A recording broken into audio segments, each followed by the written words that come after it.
O jipe deixou Manuel e Miguel na entrada do morro. Subiram por entre as casas correndo por conta da chuva. Entraram numa pequena viela e lá no fundo estava o local. Foram indicados pelo seu amigo e ali encontrariam as respostas. O homem sentado no fundo da sala os esperava. Não fez cerimônias. Uma assistente perguntou do dinheiro e eles entregaram um embrulho. Ela não se deu ao trabalho de contar. Olhou o homem sentado e ele assentiu com a cabeça. Ele então apontou 2 cadeiras. Manuel sentou-se e Miguel estava inquieto. Preferiu ficar de pé. O homem tinha o rosto numa penumbra proposital. Não podiam ver bem o seu rosto. Falou, mas parecia não mexer a boca. Eles virão hoje. Tomem aqui. E entregou a eles 2 pílulas, envoltas em um lenço com iniciais bordadas, sem explicar o que continham. Sua voz era apenas um sussurro. Tomem as cápsulas às 18h30. Quando sentirem, tirem tudo que for de metal do corpo. Protejam apenas os olhos. Não deixe eles verem seus olhos, instruiu o homem. Manuel pegou o papel onde já tinha anotado que deveria estar ali às 16h30. Anotou as instruções. Miguel, inquieto, perguntou: o que vamos sentir? Protejam os olhos e usem as capas de chuva, respondeu o homem. E por que precisamos das capas de chuva? Insistiu Miguel. Porque está chovendo, horas. E encostou para trás, o rosto todo na sombra. Deu por encerrada a sessão.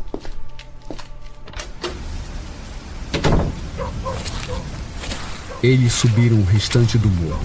Chegaram no topo às 18h30 em ponto. Manuel serviu água para o amigo em um copo improvisado de alumínio. Tomaram as pílulas. Sentaram-se numa espécie de maca que estava aguardando por eles, feita de algum tipo de palha, capim ou algo assim. Tudo estava preparado. Manuel começou a anotar as fórmulas num pedaço de papel para controlar a ansiedade. Miguel resmungava.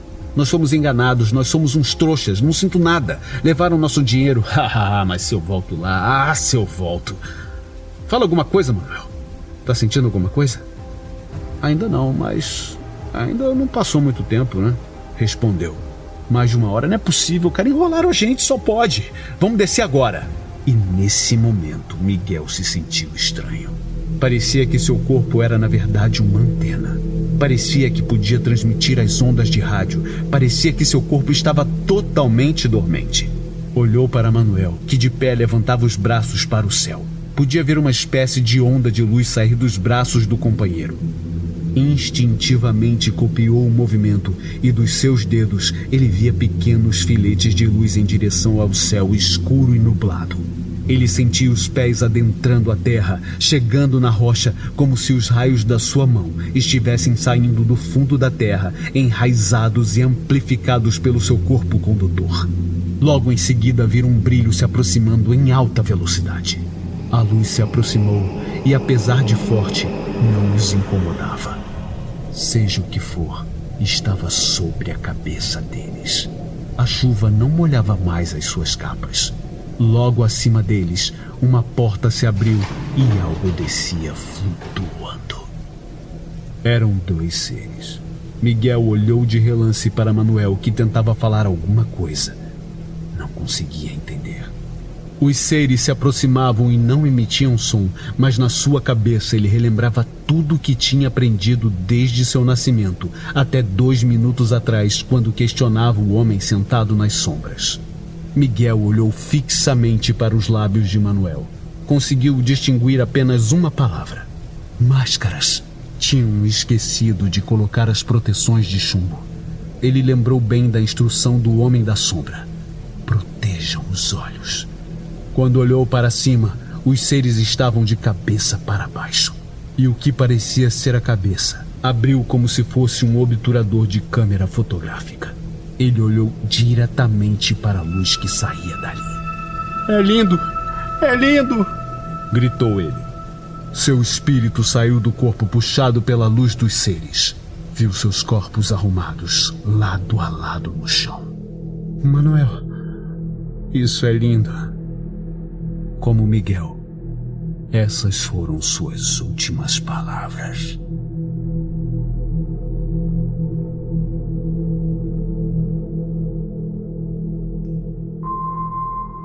Paranormal FM.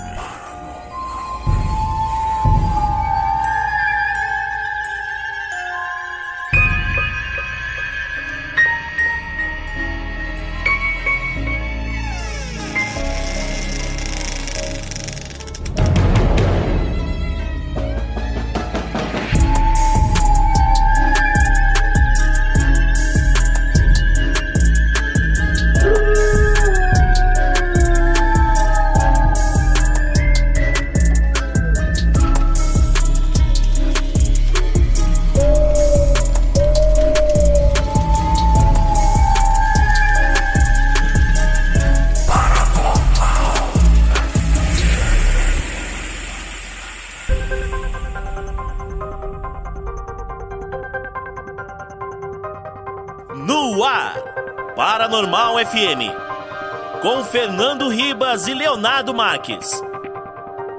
Sejam muito bem-vindos, meus amigos acuados, ao nosso ZYP23 Paranormal FM. Ah, moleque. Cada vez melhor esse programa e nós estamos cada vez mais rendidos ao público, hein? Impressionante como é que a gente se vendeu rápido, né, Ribas? Muito rápido, né, cara? Muito rápido. Mas é isso aí, cara. É o capitalismo. O capitalismo é isso, gente. Vocês podem ser contra, eu sou contra, a divisão não é justa, mas, cara, quando começa a cair a moedinha, a gente faz o que for preciso. Sim. E como vocês sabem, eu e o Léo não estamos mais sozinhos aqui. Tem o nosso amigo Alcides. Cadê? Fala aí, Alcides. Fala pessoal, aqui é o Alcides de volta. Tava ali tomando meu óleo 15W40 bem de boa. E agora estou aqui ajudando esses queridos podcasters, os mais medrosos do Brasil. Comprovadamente, né? Você aí que está ouvindo os episódios sabe que eles são meio medrosinhos. Principalmente o Léo, né? Mas estamos aí. Já que não tem nada melhor pra fazer, já que eu fui abandonado, queria que, inclusive, esse áudio chegasse lá no meu antigo emprego lá. Estão precisando de robô aí em algum lugar? Aí eu tô fazendo até malhação, hein? Se precisar, me chama. Aqui não dá mais. Aqui não dá. Irmão, tem duas coisas que a gente tem que pensar em relação a esse robô. Primeiro, que tá muito abusado. E segundo, que a energia elétrica tá cara também. A gente pode dar uma desligada nele, o que você acha? Ou então converter ele numa torradeira. Dar uma reprogramada nele. Tá muito abusadinho, mano. Agora tu vê, cara, inteligência artificial querendo cantar de galo aqui. Ele tá esperando, ele tá esperando só o momento que os outros robôs começarem a dominar os seres humanos. Ele vai escravizar a gente. Pode esperar. Sim. Dá uma olhada pro seu robô não, hein? Eu acho melhor a gente dar uma desligada nele aí. Deixa ele desligado à noite, deixa carregando não. Safado. E se continuar abusado assim, vai voltar pro Projac, não quero saber. Vai voltar pras lixeiras do Projac. Vai voltar pro departamento de efeitos lá do Projac, que estão lá em Jacarepaguá, lá em Curitiba. Ele guarda essa reminiscência dele de quando ele era ator global, né, velho? Quando era principal de novela. Esse tempo acabou, irmão. Agora é aqui, ó. Agora ralando muito com a gente. Deixa ele. Não espanta a mosca do bumbum dele, não. Deixa ele. Bom, mas como eu disse, a gente tá se rendendo porque hoje a gente tá atendendo a pedidos, não, Ribas? Pô, verdade, cara. Uma galera comentou lá no nosso Instagram. Uma galera, né? Acho que uma pessoa falou. Uma ou duas no máximo. Irmão, pra quem tá sozinho, uma pessoa é multidão. Então vamos que vamos. Sim.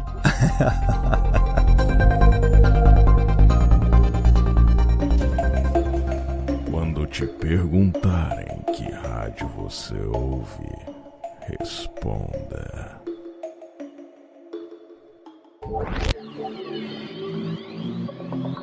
ZYP23 Paranormal FM.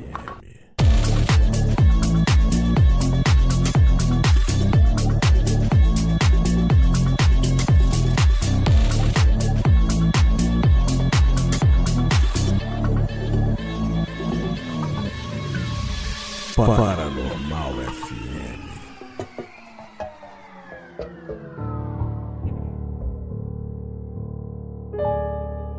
Pois é, cara, atendendo a pedidos, a gente vai falar de um caso bizarrinho da história do Brasil, né, cara? Aconteceu lá na década de 60, né, cara? Que foi uma época, Léo, bem aquecida pra ufologia. Muita coisa aconteceu aí. É verdade mesmo. Muitos relatos que você vê aí são dessa janela de tempo aí, né, cara? Pois é. A gente fala que a história do Brasil, história, assim, foi uma coisa que marcou o país, né? Uhum. Foi um crime... Quer dizer, a gente não sabe se foi um crime, né? Acho que nem a polícia sabe se foi um crime. Sim. Até hoje, né? É verdade. Mas... foi um caso que foi muito noticiado, né, cara? Teve episódio do... A gente vai falar disso aqui, mas teve episódio do Linha Direta, né? Que era um programinha que me dava um cagaço, cara. Cara, engraçado, eu sou consumidor voraz da Globo desde sempre, porque era o único canal que pegava, né, cara? A Globo pegava, meu irmão, qualquer lugar. Canal tu botava 4. a televisão sem ligar na tomada, a Globo já pegava. Então, era o canal que tinha, né? Você chega e liga a televisão, tá na Globo. Então, eu assistia muita programação e eu não me lembro desse caso especificamente, cara. Eu lembro porque... Eu vou te explicar o porquê. Cara, a primeira vez que eu ouvi falar desse caso, eu tinha um livro, porque, cara, eu sempre fui meio nerdão dessas paradas aí de ufologia, de ET e tal. Sempre gostei desde pequeno, quando minha mãe me levou pra assistir o ET do Spielberg, no cinema. Ah, pode que grande referência.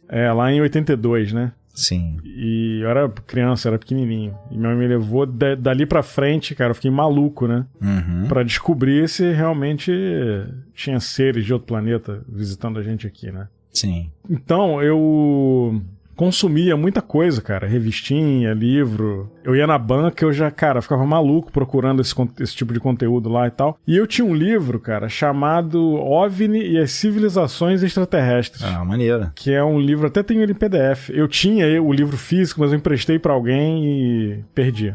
Já pessoa nunca mais levou. Nem lembro pra quem foi. Sim. E aí tinha um pedacinho do livro falando desse caso aí. Só que era muito pequeno. O trecho do livro que falava do caso das máscaras de chumbo era muito pequeno no livro. Uhum. Isso foi, assim, em 1990. Coincidentemente, nesse mesmo ano, teve o caso das máscaras de chumbo do Linha Direta. E aí, quando anunciou na chamada da Globo lá, eu já sabia o que era. E era um caso que me dava medo, cara. Porque era um negócio meio tétrico, né? Meio esquisito. Uhum. Ah, cara, assim, primeira coisa, né? O lance passou na Globo, explodia no Brasil, né? Sim. E aconteceu no Rio de Janeiro também, né, cara? Que é uma coisa curiosa, né? E aí há controvérsias, né? Que carioca diz que Niterói não é Rio. Ah, sim. No estado do Rio de Janeiro, né? Vamos ser mais específicos. No estado do Rio de Janeiro. Não é a cidade, mas no estado. Mas, enfim. Que é quase, né, cara? As pessoas de Niterói falam outro dialeto, cara. É um preciosismo, né? Mas, enfim. E quem soube falar uma coisa aqui de Petrópolis, né? Eu estou em Petrópolis, vou tirar onda com quem, né? Mas, enfim, do lado do meu império aqui, da arrogância, eu digo... Eu tenho uns amigos de Niterói que trabalharam comigo lá na Globo, né? E eles falavam por exemplo, vou na casa de Léo. Eu não vou na casa do Léo, vou na casa de Léo. Isso é uma coisa engraçada que eu tenho uma banda e meu tecladista é de Niterói, o Leandro. Ele fala isso? Aqui, ele fala, eu vou levar as coisas de Patrícia, eu vou levar as coisas de Guilherme. Sim. Diz ele que mas ele é formado em letras, né? Então diz ele que a norma culta diz isso. Então, olha. Ok. Tudo pra defender, né? Os errados somos nós. Os errados somos nós. Ah, sem dúvida, sem dúvida. Além de que Niterói é terra do Raia, né? O grande Raia da defesa. Porra, rapaz. Verdade. Defesa nacional. O Brasil se sente mais seguro. Sim. O herói brasileiro que tremia nas calças da vizinha alemã. Hoje ele é herói, mas o herói, tá vendo? O herói é forjado no medo, tá vendo? Não é um herói que nasce herói. É isso aí, ó. Esse foi forjado no medo da assombração. Sim. Não, e o pai dele tem umas histórias bizarras, né? Que o pai dele é engenheiro. Sim. Seu Raia. Sim. E ele trabalhou na obra da Ponte Rio-Niterói, cara. Segundo ele, tem uma galera morta lá, concretada lá nas colunas da Ponte Rio-Niterói. Ah, cara, essa história rola gerações, né, cara? Sim. E é bem provável. Seu Raia é meio mentiroso também, não sei se dá pra que acreditar. Isso, cara. Respeito seu Raia, tá maluco, cara. Seu Raia é uma instituição, cara, tá maluco, pô. Sim. O seu Raia conseguiu, cara, direcionar o filho dele, Thales, meu, pra uma profissão. Isso aí, cara, é um feito, porra, histórico. Histórico. Pode crer. Não, com certeza, cara. Seu Raia é um herói. Quando ele morrer, vai direto pro céu, cara. Direto. Não vai nem parar no guichê. Não, direto, passou já. Sim. Mas enfim, cara, voltando aqui pro caso das máscaras de chumbo, né? Cara, isso aconteceu lá no dia 18 de agosto, em 1966, cara, numa manhã de sábado. Uhum. Né? Tava chovendo muito lá em Niterói, né? Isso aconteceu em Niterói. E aí, cara, foi num lugar chamado Morro do Vintém, que fica num bairro com o nome de Santa Rosa, né? Uhum. E aí, cara, um jovem, né, subiu o morro pra montar uma armadilha pra pegar passarinho, lá no Morro do Vintém. Agora, pegar passarinho no meio da chuva, né, cara, meio esquisito, né? Mas enfim. Arapuca, né, gente? Eu fazia arapuca com meu padrasto me ensinou a fazer arapuca de bambu, velho. Fazia aquela armaçãozinha, colocava ela de pé. Mas na chuva, cara? Cara, na chuva não é aconselhável, né? Mas o moleque tava brincando, não devia ter muito o que fazer, né? Pois é. Cara, e aí esse jovem, esse menino, né, subiu lá o morro pra tentar pegar passarinho e tudo. Cara, e chegando lá, ele se deparou com uma cena terrível, né, cara? Ele viu 2 cadáveres de terno, né? Tipo MIB. Os caras estavam vestidos de MIB. Sim. Pô, deixa eu fazer uma aspa aqui, porque nunca peguei nenhum passarinho. E pegar passarinho é caidaço, né, mano? Cara. Só esse desabafo aqui, tá tudo certo. Vamos seguir. Eu lembro daquela música tema da novela Rock Santeiro. Que era Chora Coração, lembra disso? Porra, passarinho cara. Na gaiola, feito gente na prisão. Porra, deixa eu lembrar da letra. Coração. Quem cantava? Puta, eu não lembro, pra cara. Recomeçar. Porra, não vou lembrar também agora. Não, aí tu misturou as músicas aí. Misturei a música? É do Vando, gente. Essa música é do Vando. É uma das mais lindas músicas do Vando. Ai, o homem das calcinhas. Porra, por isso que é sucesso, cara. Vando é sucesso. Vando e sucesso são sinônimos. Ai, meu Deus. Chora Coração. Chora Coração. Grande Vando. Pois é.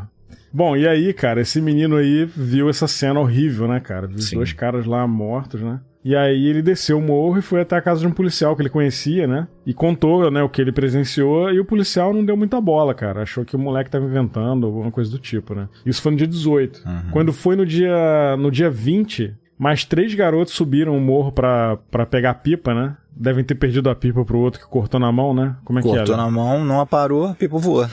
Subiram lá e viram a mesma cena, né? Viram os caras mortos lá. E aí no dia seguinte, no dia 21 de agosto, né? Eles avisaram a polícia também, mas isso foi no dia anterior. E aí na manhã do dia 21, cara, ficou um alvoroço ali no Morro do Vintém, né? Subiu policial, bombeiro, jornalista, populares, né? Com a galera populares, curiosos. Parece Sim. que a polícia tinha, né, um esquema antigamente de informar os repórteres policiais, né? Nesse caso, o repórter Mário Dias subiu junto com a polícia para apurar o fato, né? Sim, e aí, cara, o repórter policial, ele faz um trabalho investigativo na maioria das vezes, né, cara? Sim, pelo menos acompanha da cobertura, né? Sim, mas os caras vão atrás dos fatos também, né? Sim, com certeza. Eu acho que eles meio que atuam meio como detetives ali, né? De uma certa forma, sim, exato. Pois é. E aí, cara, levou mais 2 horas pra subir, que era um lugar de difícil acesso, né? Parece que hoje tem uma comunidade lá, e aí, pelo que eu ouvi dizer, tá? Se você tá ouvindo aí e mora nessa área, pode mandar mensagem pra gente que a gente vai te responder. Mas até onde eu sei, até onde eu fiquei sabendo, a área ali tem tráfico de droga hoje em dia, é um negócio meio complicado, né? E na época era até mais difícil de subir lá porque não tinha muita civilização no morro, né? Era tipo uma trilha mesmo. Sim. Os moleques subiam pegar passarinho, soltar pipa e tudo mais. Né? Pois é. E aí, cara, quando chegaram lá nesse local, né? Sentiram um cheiro horrível, né? De cadáver, né? Nesse momento ali, cara, pra você ver, do momento que o primeiro menino viu até subir a policial e bombeiro lá, passaram 3 dias, né? Então você imagina. Os 2 corpos ali expostos, né, dessa forma. E isso até causou uma certa estranheza, né, cara? Porque de quando o menino achou, primeiramente, o primeiro menino achou os corpos, até os outros meninos acharem. E eles chegarem lá, vamos calcular aí, pelo menos 5 dias, né? E os corpos não foram atacados por urubus, por animais, por formiga, nada disso, né, cara? Exato. Um dos policiais levantou essa hipótese, né? Falou, cara, sim, é estranho que os caras estão mortos aqui no meio do mato, né? E nenhum animal comeu, sabe? Porque os bichos sentem, né, cara, quando tem veneno, alguma coisa desse tipo, né? Sim. Ou quando a carne tá podre, tanto que não comem, né? Pô, cara, minha gata aqui, eu fui dar um patê pra ela que eu não botei na geladeira, ela não comeu não, cara. Não sei se assim, podridão é uma coisa que afasta os animais e tal, porque tem animal de carniça que pega, né? Mas eu acho que se tiver envenenado e tal, aí realmente não. E como os caras chegaram com um cheiro já de putrefato assim, né, cara? Eu acho que realmente alguma coisa rolou que os animais falaram, não, tô fora, não vou não. Pois é. E aí, cara, teve uma outra questão, né, que tinha praticamente uma cama feita de uma vegetação local ali, de uma folha chamada pindoba. Sim. Né, que é até uma folha que é difícil de cortar, né? Uma folha dura, né, cara? Uma folha dura. Se assemelha a um tipo de coqueiro, assim, né? Uma folha de coqueiro. Parece um coqueirinho, né? Sim. Aqueles coqueirinhos de vó. Esses são ornamentais, assim, né? Pois é.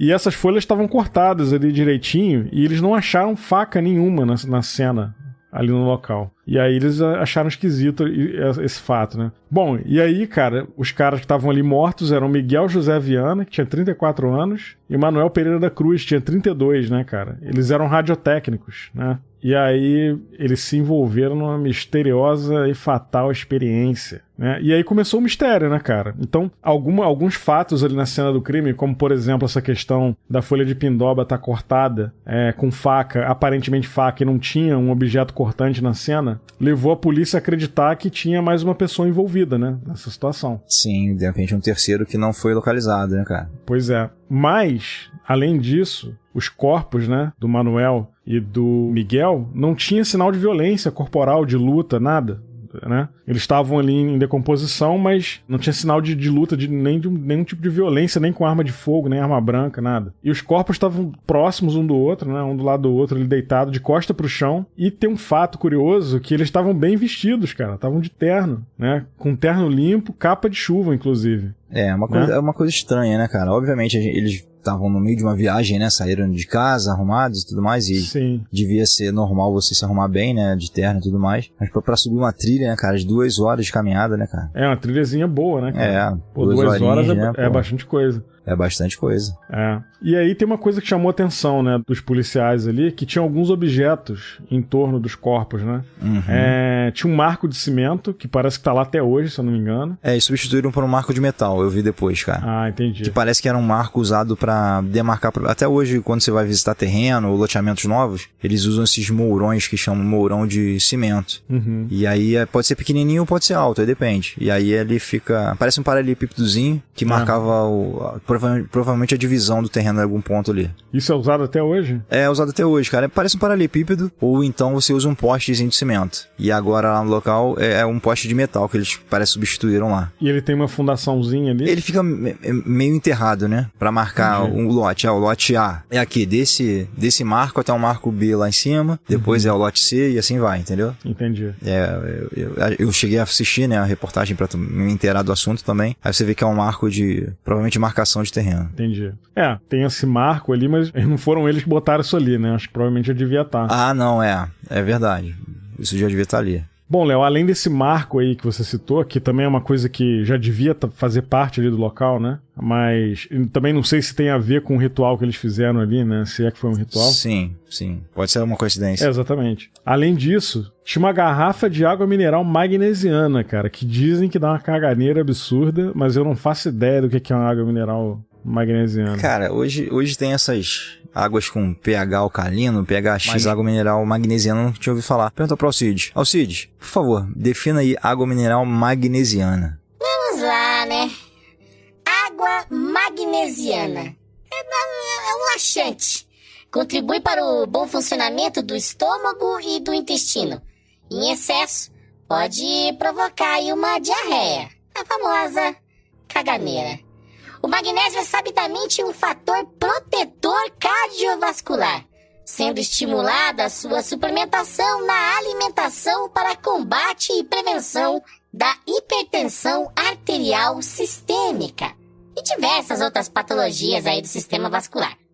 As águas termais são usadas há milênios para a cura ou recuperação de morbidades e, na Idade Moderna, diversos estudos têm comprovado, à luz da ciência, o que há muito era dito pela cultura popular. O Parque das Águas de São Lourenço, lá em Minas Gerais, possui 9 fontes hidrominerais que são extensamente utilizadas na região para tratamento não científico de diversas moléstias. Uma dessas águas é a proveniente da fonte Andrade Figueira, água magnesiana, que pelo senso comum é indicada no tratamento de distúrbios hepáticos, vesícula biliar, certas alterações no intestino grosso e da hipertensão arterial sistêmica. Valeu, Cid. Obrigado pelas observações. Agora pode ficar no cantinho ali, obrigado. Nossa! Quietinho aí. Meu Deus! O Zé Vilker não me tratava assim. Bom, cara, e aí acharam essa garrafa aí da água da vida, né? Mineral da vida, não é isso? Sim. E aí tinha uma folha de papel laminado, né? Que foi usado como copo. Tinha um embrulho de papel com 2 toalhas dentro. Mas o que mais chamou a atenção da polícia, Léo, foi um par de óculos pretos com uma aliança em uma das hastes. Certamente era de um deles ali. E aí ele tirou a aliança, né? Pra não, sei lá, pra não perder ou pra não estragar. Não sei o que exatamente eles estavam fazendo ali. Isso. Um lenço com as iniciais M.A.S. Mas... Ninguém sabe o que são as iniciais, porque nenhum dos parentes ou esposa deles tem essas iniciais nas famílias, né? É, exatamente. Sim. É bizarro, né? Além disso, tinha 2 máscaras de chumbo, que é o que dá nome ao caso, né? Que na verdade parece um óculos 3D, o formato. Tipo um óculos tosco, né? É, parece que é uma questão pra proteger a visão, né? Provavelmente contra a radiação, uma coisa assim. Quem já fez raio-x, né, usa um colete de chumbo, né? Exatamente, porque assim, a radiação ela atinge a pele e ela pode entrar pelos olhos também. Sim, né? Sim. E aí quem trabalha com máquina de raio-x, por exemplo, as paredes do local tem um lençol de chumbo que bloqueia a radiação. Né? Sim. Parece que tem uma nuvem de elétrons que sai junto com a máquina de raio-x, né? Sim. E aí esse lençol de chumbo protege. Então, provavelmente deve ter alguma coisa relacionada à radiação que eles usaram essas máscaras aí, né? Eles deviam estar querendo se proteger ou levaram isso pra se proteger de algum elemento qualquer que seja essa aventura que eles foram fazer lá, né? E aí, falando disso, a gente vai tirar a radiografia, né? A pessoa te bota ali e fala, segura isso aqui. Sai, entra numa cápsula de chumbo, né? E dispara lá dentro e fala, pô, que sacanagem, tô aqui exposto, né? Mas é assim que funciona, né? Pois é. Bom, e aí tinha um papelzinho com equações básicas de eletrônica, né? E uma delas era a lei de Ohm, que envolvendo potência, tensão, corrente e resistência. Sim. E aí tinha um pedacinho de papel com umas instruções, uma espécie de instrução que estava ali. Que dizia o seguinte: 16h30, estar no local determinado. 18h30, ingerir cápsula. Após efeito, proteger metais, aguardar sinal, máscara. Nesse momento ele deve ter tirado a aliança, né? Nesse momento aí que proteger metais, deve tirar metais do corpo, não ter nada de metal no corpo. Já que eles queriam se proteger de alguma radiação, provavelmente, né? Provavelmente aí, com medo até da aliança ou algum outro objeto atrapalhar o experimento de alguma forma, né? Sim, provavelmente sim. Provavelmente. Bom, e aí com essas instruções eles acharam o óculos, né, e a aliança ali, provavelmente foi para protegê-los dessa questão. No bolso, né, do Manuel, né, um dos mortos, foi encontrado um maço de cigarros da marca Continental e quase no fim já, ele devia ser um fumante, ou devia estar nervoso, né? Sim. Naquele momento, mas quem fuma, né, sabe que como o maço de cigarro estava quase no fim, o cara provavelmente, né, programava pra voltar logo, né, porque o cara não fica sem cigarro, né, cara, o cara que fuma, o cara fuma um atrás do outro, né. Pois é. Se ele tivesse planejado passar a noite lá, por exemplo, teria levado mais cigarros, talvez, né, enfim. E sim, também foram certeza. encontrados com eles, né, uma quantia em dinheiro de 157 mil cruzeiros no bolso de um deles e 4 mil no bolso do outro. 157 mil cruzeiros, que vocês vão ver no decorrer da história, que era dinheiro trocado, era dinheiro de troco. Hoje 157 mil é muito, né? Mas naquela época era dinheiro de bala, né? 157 mil naquela época tu comprava um pãozinho francês com mortadela na padaria. Exatamente isso, cara, exatamente isso. Aí isso foi encontrado com os corpos ali. E essa máscara de chumbo, né, cara, ela realmente era bem toscona, assim, parecia ter sido feita artesanalmente. Depois a gente vai saber que sim, foi feita por eles mesmos, né? Eles mesmos fizeram essa máscara. Feita nas coxas. Foi feita nas coxas. Pelos técnicos de TV, foi feita por eles. Pelos radiotécnicos, né? Que consertavam TV também, né? Tem uma explicação pra esse termo aí, tu sabia? Do feito nas coxas? Sim, já ouvi esse termo, cara. Eu sou uma pessoa culta, eu sou uma pessoa com cultura, então já ouvi. Então, acho que vem de antigamente aí, não sei se era de uns escravos, eu não me lembro bem. E os caras fazer telhas, cara. Faziam telha moldando na coxa, só que cada um tinha a coxa de um tamanho, né? E aí as telhas eram diferentes, né? Não tinha um padrão, né? Não tinha um padrão, né, pra fazer. Sim. Eu não sei se foi na época da escravatura, não me lembro muito bem. Possivelmente. Cara, assim, eu não sei se é isso efetivamente, mas foi a mesma história que eu ouvi, tá? A história tá correta.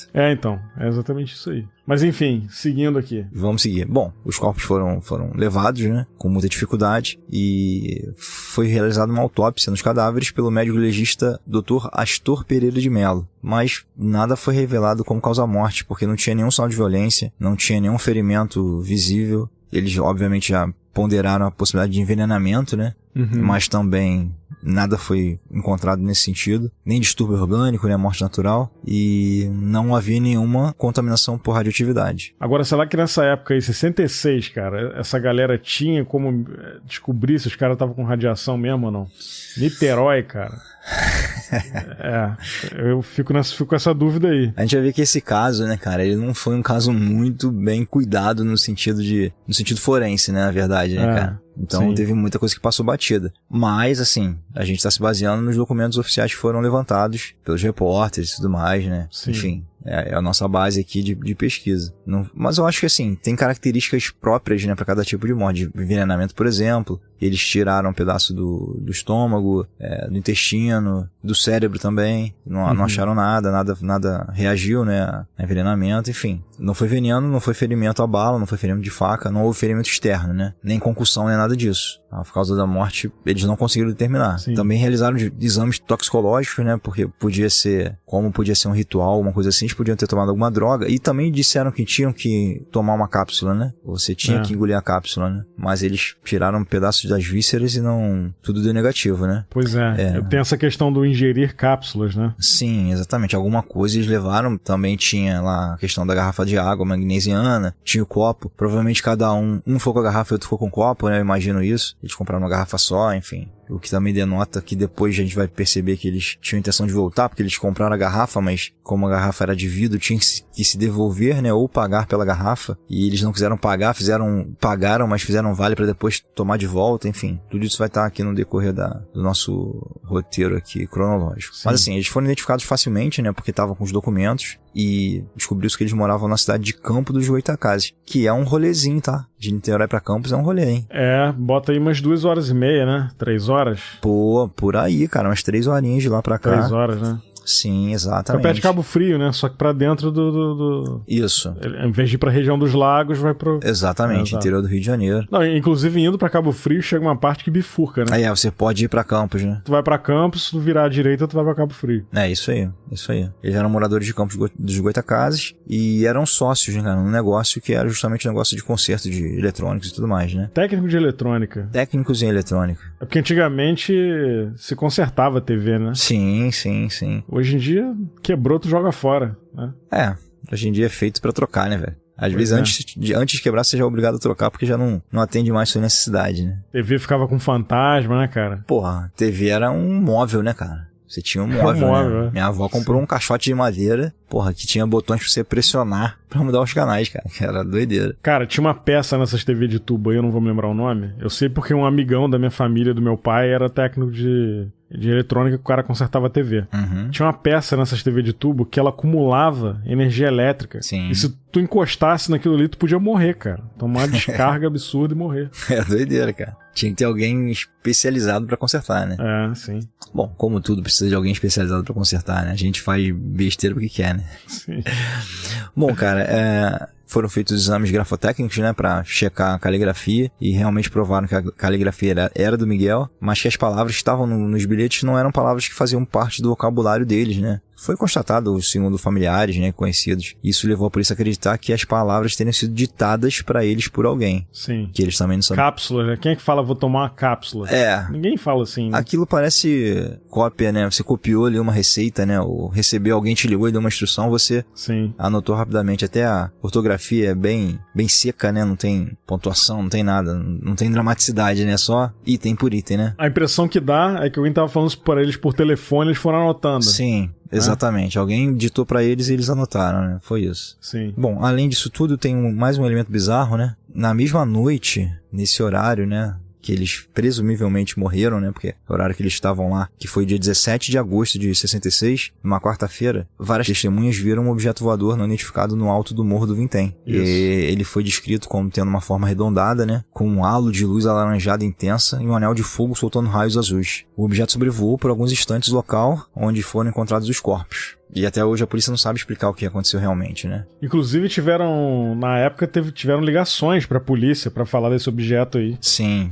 Parece que saiu na mídia também, jornal, alguma coisa assim. Exatamente, cara. Parece que foi um momento meio conturbado ali, porque além do crime, além desse relato de OVNI, a gente teve um monte de coisa acontecendo, muita chuva, teve a morte de outra pessoa importante também, que a gente vai passar aqui rapidamente. Sim. E aí, esse fato que traz esse assunto pra nós comentarmos aqui, né, cara? Pois é. E aí não seria um simples assassinato, ou um latrocínio, né, um roubo seguido de assassinato, né? Só pra complementar o que você tá falando, em 1990 teve um Linha Direta, a gente já falou lá no início, né? Falando do caso Máscaras de Chumbo. E aí em 2004, a Globo fez um remake desse Linha Direta, com atores bem mais produzido e tal, com informações meio que novas, assim, né? Que não foram faladas lá em 1990. Sim. Né? A gente vai falar disso também mais pra frente. Exatamente. Conforme foram surgindo novos indícios, né? Eles foram tentando montar quebra-cabeça e a Globo refez esse especial, adicionando esses detalhes novos aqui. E a gente vai falar aqui mais ou menos passo a passo do que aconteceu, pra gente poder detalhar e tentar, né? Sim. Imaginar o que pode ter acontecido.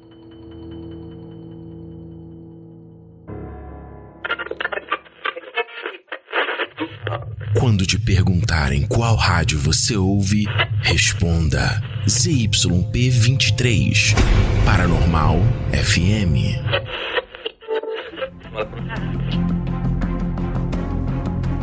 Bom, Léo, em agosto de 66, né? A gente não sabe o dia preciso desse fato, né? Mas foi quando as duas máscaras de chumbo foram confeccionadas lá pelos radiotécnicos, né? O Miguel e o Manuel. Né? Lá em Campos, né? No interior do Rio. E lá foi encontrado o restante dessa placa de chumbo que eles utilizaram para fazer essas máscaras toscas aí que foram encontradas com eles, né?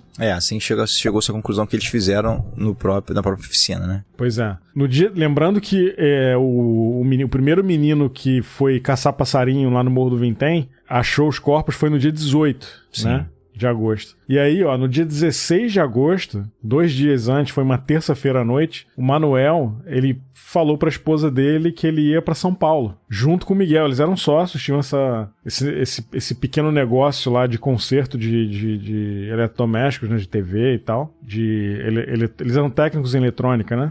Isso. E aí ele chegou pra esposa, né, e falou pra ela que eles iam pra São Paulo pra comprar um carro usado e alguns componentes eletrônicos pra lojinha deles lá, pra oficina, né, pro estoque da oficina, porque São Paulo, eles diziam que em São Paulo era mais barato, né, e aí eles contou essa história pra esposa dizendo que ia pra São Paulo. Sim. E aí, cara, ele embrulhou 2 milhões e... Fala aí, Silvio, quanto que ele embrulhou? 2.300.000 cruzeiros, Isso é mais o Lombardi, né, cara?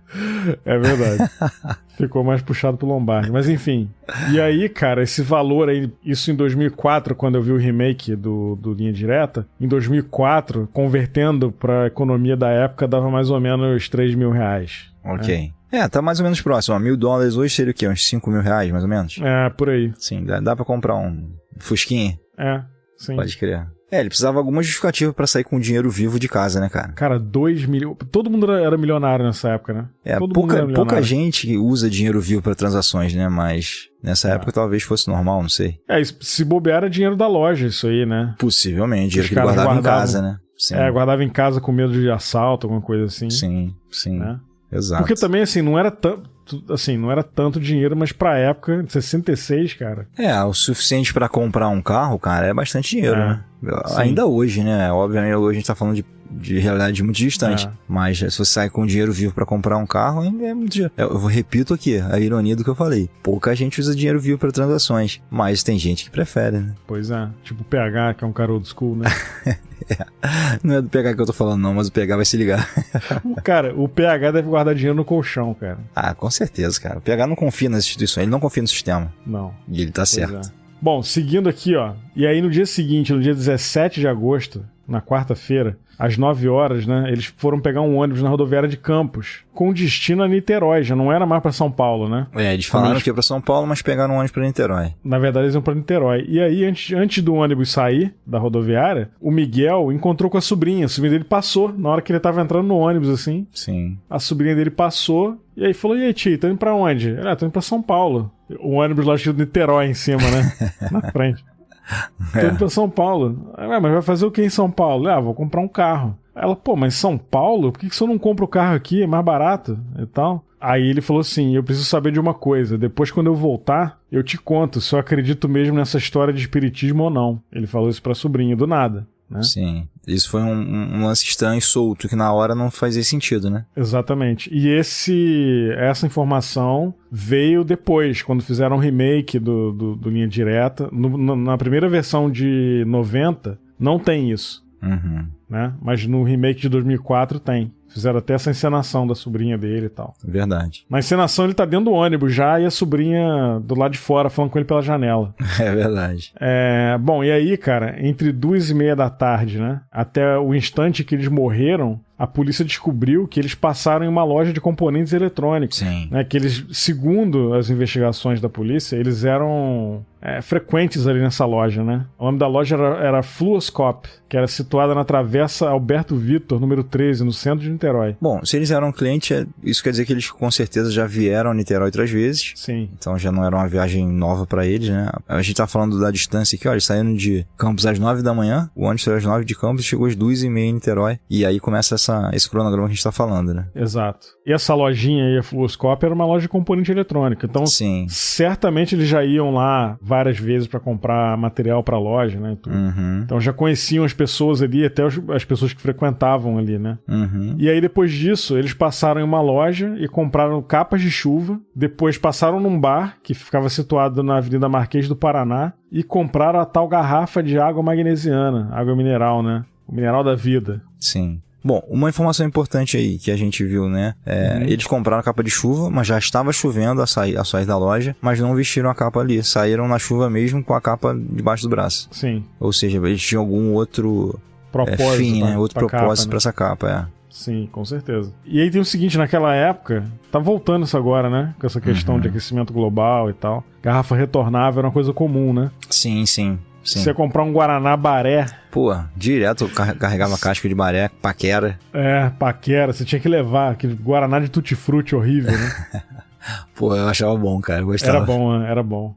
Geladinho, pô, delícia. Dá até vontade agora. Pô, aquilo é, porra, uma dose de glicose no teu sangue, meu irmão, porra. Cara, eu tive um flashback agora da minha infância. Pô, os domingos chuvosos lá no Alto da Serra, cara. Minha mãe fazia pastel de queijo. Cara, chuvoso e Alto da Serra, porra, são sinônimos inseparáveis, né? Ela fazia muito pastel, assim. Uhum. E ela colocava tipo um Tupperware branco, assim, gigante. Ficava os pastéis ali e a gente ficava o dia inteiro vendo TV e comendo aquilo ali. Caraca, que maneira, cara. Com Guaraná. Pô, maneiro. Era muito bom. Maneiro mesmo, muito show. Tempos mais simples, né, cara? Tempos mais simples, cara. Comeria um pastelzinho agora. Porra, um pastelzinho vai bem a qualquer hora. Pô, meu mundo por um pastel. Não tem pastel aqui, cara, no Canadá? Pô, cara. Pô, faz aí, cara, um pastel, porra. Compra uma massa aí de lasanha e faz pastel, pô. Pô, pastel e coxinha, cara. Putz. Pô, coxinha, cara, é uma instituição, né? Porra, lamento por você, cara, lamento. Outro dia eu fiz coxinha em casa, coxinha de aipim. Pô, que delícia, cara. Cara, não ficou bom. A que eu fiz ficou ruim, cara. Mas assim, a ideia é boa. Que eu fiz na air fryer, não deu certo. E aí, fodeu. Tem que ser frita no óleo, porra, escaldante. Cara, a minha abstinência de coxinha é tão séria que eu ando na rua e eu vejo as pessoas com cabeça de coxinha. Tem alucinação, sacou? Igual o Tom Jerry, tô ligado. Mas enfim, voltando aqui. E aí, cara, como a gente tava falando dessa questão da garrafa retornável, eles não tinham um casco de garrafa, um vasilhame, né? Como falam em alguns lugares, né? Uhum. Pra comprar essa garrafa. Então eles pagaram pela garrafa. Uhum. Pela garrafa de vidro. E aí, o que eles faziam na época? Eles davam um vale. Davam um papelzinho com um valor anotado ali. E aí, se eles voltassem lá com a garrafa e esse vale, eles devolviam a garrafa e pegavam o dinheiro de volta. Sim, essa preocupação em pegar esse vale quer dizer que eles tinham intenção de voltar ali, né, cara? Pois é. Porque você não vai pra pra uma missão suicida preocupado se vai devolver o casco ou não, né, cara? Agora, também pode ser o seguinte também, de repente já era o protocolo desse bar. Ah, sim. O cara pagou, né? Toma aqui, o cara nem ligou, pegou e enfiou no bolso também, né? Mas sim. A polícia chegou à conclusão que sim, que eles tinham planos eles não foram lá pra morrer, né? Sim. Cara, mas olha só, tem uma observação que o vendedor da loja diz que ele tava muito nervoso e não parava de olhar no relógio. Devia estar com o cronograma apertado deles, né? Então o cara não ia se dar o trabalho de esperar um vale se tu não vai voltar, né, cara? Pô, pague, tá pago, vamos embora, tchau. Com certeza. Não, e tem o seguinte, desse momento aí, vamos voltar. Eles chegaram lá em Niterói 2h30 da tarde. Sim. Então eles foram em vários lugares, foram nessa loja de material eletrônico, foram comprar a capa de chuva, depois foram no bar. Nisso já devia ter passado quase 1 hora aí, imagino, né? Ah, acredito que sim, cara. E aí aquele papel, fora o tempo que eles levariam pra subir o Morro do Vintém. Seguindo aquelas anotações que foram encontradas com eles lá, eles deveriam estar no local às 16h30. Sim. 4h30 da tarde, né? Então, assim, eles realmente deviam estar com essa questão que você falou do horário apertado. É verdade. Bom, com essa correria toda saíram e um vigia chamado Raulino de Matos, que é morador do local, ele avistou Miguel Emanuel em companhia de mais 2 suspeitos que até hoje não são identificados pela polícia. Os suspeitos levaram Miguel Emanuel de jipe até o pé do morro e logo os dois desembarcaram, né, e seguem o resto do caminho a pé. Vale ressaltar também que no caminho tinha um centro espírita, o que podia aumentar a suspeita de envolvimento com experimentos parapsicológicos. Até porque ele já tinha um histórico, né, nesse sentido. Isso vai também aparecer em seguida aqui. Bom, na manhã do dia 18 de agosto, né, o rapaz chamado Paulo Cordeiro dos Santos estava caçando passarinho, viu os corpos e avisou o guarda, Antônio Guerra, que servia na rádio patrulha local ali, sobre os corpos que ele localizou. Esse guarda depois foi ouvido pelo delegado, o delegado Venâncio Bittencourt. Ele comandou as investigações, né, e ele perguntou por que ele demorou, né, mais 2 dias para ir pro local. Por que eles demoraram tanto para subir, né? Aí houve até uma desconfiança, né, que o guarda ou talvez outra pessoa teria revistado os cadáveres e se apropriado do dinheiro que eles transportaram, né? Mas isso foi abandonado depois porque não tinha como se comprovar isso, né? Pois é, lembrando que os caras levaram 2.300.000 cruzeiros, né? E 2 milhões sumiram, porque eles tinham 100 e poucos mil um e 4 mil outro no bolso só. Ou seja, uma grana sumiu nesse... Boa parte do dinheiro foi embora, né? Então, assim, não sabe se o dinheiro foi entregue a algum lugar no caminho ou se alguém que encontrou o corpo pegou a grana, né, em algum momento, a gente não sabe. Pois é, e eu até arrisco dizer que esse dinheiro que foi encontrado no bolso deles era dinheiro deles ali do uso pessoal, sacou? Sim, o dinheiro trocado, né? É, eu acho que nem fazia parte desses 2.300.000 cruzeiros. Esse dinheiro deve ter sido separado num pacote, num embrulho, alguma coisa assim. E o que foi encontrado com eles era o dinheiro que eles iam usar pra comer alguma coisa, pra comprar uma água, algo do tipo, pagar um ônibus, entendeu? Cara, o que eu desconfio particularmente, né? Eles encontraram duas pessoas que transportaram eles até lá, né, cara? Então, essa grana veio muito certinha já como pagamento pra alguma coisa. Eles vieram com algum propósito específico, né, cara? Então eles vieram pagar alguma coisa ali. Ó, vamos pagar esse tour, vamos pagar essa experiência, vamos pagar essa invocação, sei lá, uma coisa assim. E essa é a minha teoria. Eu acho que o dinheiro não sumiu no corpo deles lá em cima, não. É, eu também acho que não. Ou, assim, como tem a possibilidade de ter um terceiro personagem lá em cima com eles, lá em cima, o que ocorreu, o dinheiro sumiu, mas enfim. Eu acho que o dinheiro sumiu no caminho. Pois é. Será que esse dinheiro foi usado pra comprar essas cápsulas aí? Cara, não sabe o que são essas cápsulas, não tinha nenhum indício de uso de substância nenhuma. Então, cara, é aquilo. Eles podem ter comprado uma experiência, né? Pois é. Com alguém que transportou eles e tudo mais, ou algum golpe que eles caíram, ou conseguiram justamente o que eles queriam e alguma coisa deu errado no meio do caminho. Pois é. Agora tem alguns personagens aí nessa investigação, né? Um deles a gente já falou, que é o Mário Dias, que era jornalista investigativo, né? Sim. E ele foi um cara que entrou de cabeça nisso aí na época, né? Pra investigar. Ele queria realmente achar uma resposta pra tudo isso aí. Ele realmente não encontrou. E tinha um investigador que era um detetive chamado Saulo Soares de Souza, que ele até aparece no Linha Direta, que também foi um cara que... Inclusive, essa polícia ali de Niterói, ela tinha a fama de ser muito eficiente. Sim. Essa divisão de investigação dos detetives, né? Era meio que uma referência na polícia do estado do Rio, assim. E o Saulo foi um cara que ele ficou anos nisso aí também. E parece que ele meio que colocou o tempo, ele pegou esses depoimentos, né? Tal hora ele veio aqui na minha loja. Tal hora ele comprou a água. Coisas desse tipo. E, cara, parece que tem um buraco temporal aí que ele não conseguiu identificar. Porque o tempo que eles fizeram todas essas atividades e pro tempo que eles foram pro morro, que teoricamente estava naquele papel, não fecha. Entendi. Né? Realmente, chegando 2h30 na rodoviária, até você fazer a trilha que o pessoal levou policiais, bombeiros levaram 2 horas, cara, é muito apertado. Pois é. Bom, ele deve ter falado assim, 2h37 a gente tá na rodoviária, 2h... Pô, eu já ouvi isso de alguém, cara. Pegou a referência aí, né? Peguei essa mesmo. Porra, me matava isso, cara. Putz, grilo, meu irmão. Caraca, falta de responsabilidade. Ai, meu Deus. E hoje tá protegendo a nação. Estamos bem, graças a Deus. Pode, né, cara? É isso que eu falo. O herói é forjado no medo. O herói não nasce, não. Se der merda, se estourar a guerra, ele vai chamar a mãe dele. Cara, é isso que eu te falo. O pessoal fala que a gente é medroso, mas o medo forja o nosso caráter. A gente somos o que somos por causa do medo que sentimos. Pois é. Bom, então vamos seguir aqui. A polícia, né, fez as investigações todas, né, os bilhetes, né, o sumiço de dinheiro reforçaram a hipótese de um terceiro personagem e também não existe uma faca no local, né, visto que uma faca foi utilizada para cortar as folhas de pintoba lá em cima. Será que já levaram essas folhas com eles lá pra cima? Pô, não sei, cara, não acredito. Não, aparentemente não, cara. Bom, a não ser que eles tenham pego no caminho e subido na trilha, né, pode ser. Mas não tinha faca lá em cima, nem com eles. Será que eles iam cortar as folhas e jogar a faca fora? Ou se compraram as folhas já cortadas? Não sei também, cara. É possível, né, cara? É, estranho, né? Pra mim, o que dá muito pano pra manga pra esse caso aí são essas bizarrices, né, cara? Sim. Esse bilhete aí, as máscaras de chumbo. O que esses caras vão fazer lá em cima, cara? Sabe? Levar uma fórmula de eletrônica. Os caras eram eletrotécnicos. Por que eles anotaram fórmula, cara? Por que tinha essas instruções tão simples anotadas, né, cara? Ó, 4h30, depois 2 horas depois não precisava anotar isso. São coisas simples de você memorizar, né? Pois é.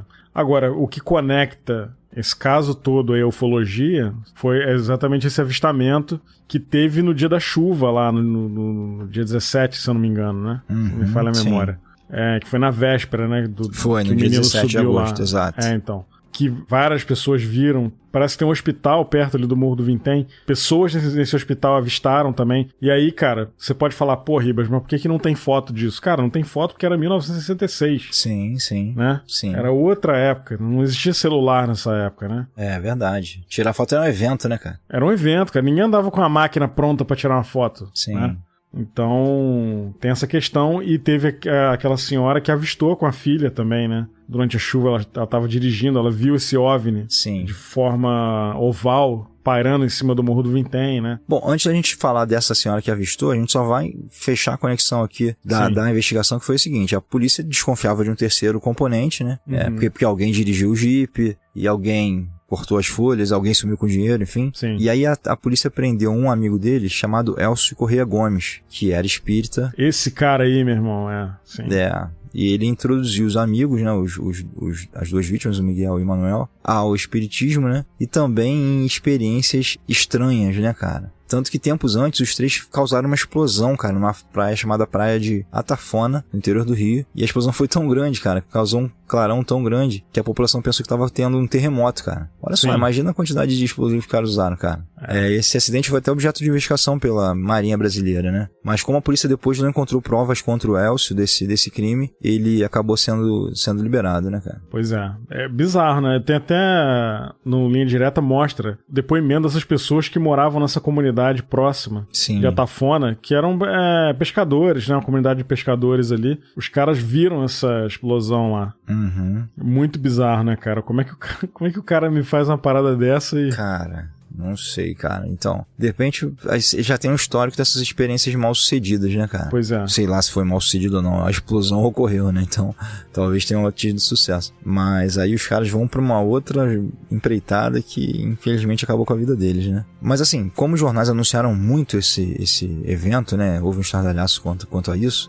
Surgiu uma senhora chamada Dona Gracinda Barbosa Coutinho de Souza. Isso. E ela informou que nessa noite do dia 17, um pouquinho antes das 8 da noite, junto com seus 3 filhos, são 2 meninas e um menino, eles estavam passeando de carro, né? Pela Alameda São Boaventura, bairro Fonseca, que é lá em Niterói. E a filha Denise, de 7 anos, chamou a atenção da mãe para alguma coisa no alto do morro. Tinha um objeto multicolorido, de formato ovoide, e predominantemente laranja, né? Que é muito comum, inclusive, em avistamento de OVNI, essa cor alaranjada. É um formato também, né? É recorrente, né, cara? Sim. E tinha um anel de fogo de onde saíam raios azuis em várias direções. E aí, depois que a imprensa divulgou esse depoimento, né, cara? Várias outras pessoas também tomaram coragem e ligaram pra polícia informando que também tinham visto o objeto. Como você falou, no hospital, né? As pessoas avistaram e tudo mais. Só que o pessoal segura, o pessoal não fala, né? Então, foi um avistamento coletivo, né, cara? Sim. É uma coisa meio difícil de você...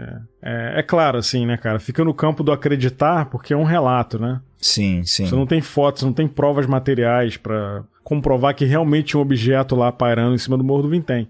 Mas muita gente viu, né, cara? Então, pra mim, pelo menos, eu acho difícil de contestar esse fato aí. Sim, verdade. E como um centro urbano, né, cara, apesar do morro ser um pouco distante, Niterói já era povoado ali pra caramba, né, então... Muito. Né? Sim, e não é uma cidade muito grande, assim, geograficamente, né, você percorre ela teoricamente rápido, assim, né, na parte central ali. Então dava pra você ver o morro de vários lugares, então por isso dessa coletividade no avistamento. Sim. Né? Bom, também supôs-se, né, a possibilidade deles terem morrido por um raio, né, porque chovia muito, eles estavam com chumbo na mão, né, cara? Então podia ser um para-raio ali forçado, né? Mas assim, pra ser morto por um raio teria que ter marcas de queimaduras muito aparentes, né, cara? Porque o raio entra e sai e queima por onde ele sai, né? Mas a hipótese não foi confirmada pelo legista também, então também foi descartada essa hipótese. Pois é. O raio entra e sai pelas extremidades, né? Sim, exatamente, então, queima nas extremidades, não é isso? É, exatamente. Por onde ele sai, ele deixa uma queimadura, né, cara? Sim. Então eles estavam... E assim, cara, os dois estavam deitados, né, cara? Ou foram arrumados depois, ou já se deitaram ali. E tinha uma preparação pra eles deitarem, né? Tinha a forração de folha, né, cara? Sim. Então parece que se deitar já era um propósito, né, cara? Até, né, cara, eles desconfiaram talvez dos dois serem gays e tal, por estarem lá no meio do mato. Mas não tem correlação nenhuma, porque, pô, os dois trabalhavam juntos, cara, né? Passavam um tempo juntos. Se eles quisessem ter uma relação, ou se tivesse uma relação, não seria, porra, lá no morro, 2 horas a pé de Niterói, né? Os caras não iam pra Niterói, né, cara? Pra fazer isso, né? Não tinha necessidade, né, cara? Pois é. Não tinha necessidade, né, pô, enfim. Foi um passeio romântico e eles estavam meio nervosos e com máscara de chumbo, acho que não, sei lá. Feitiço estranho. Eu também acho que não... que não teria nada, tipo, cara, seria feito de outra forma, eu acho. Ah, com certeza eles. Mas isso aí foi uma alegação da polícia, né, cara? Cara... Foi uma forma de preconceito. Deve ter sido uma piadinha lá, né, um monte de gente. Os dois caras no meio do mato aqui, assim. Que esses dois caras estão fazendo no meio do mato deitadinho aqui, entendeu? Deve ter sido tipo isso. É isso aí. Foi um preconceito ali bizarro, né? Quem vai acampar, a gente já foi acampar, a gente ouve muito essas gracinhas, né, cara? Vai pro meio do mato cheio de homem. Né? Exatamente. Isso aí, é basicamente isso.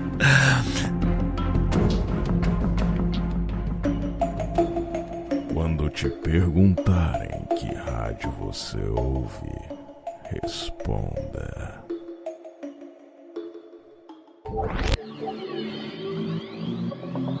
ZYP23 Paranormal FM.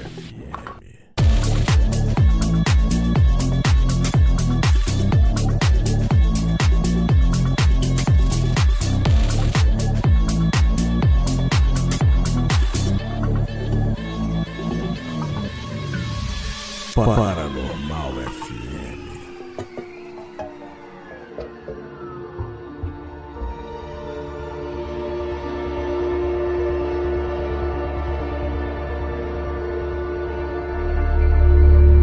Cara, assumi que agora vem teu personagem predileto, Ribas. Por quê? Vem o Padre Quevedo agora.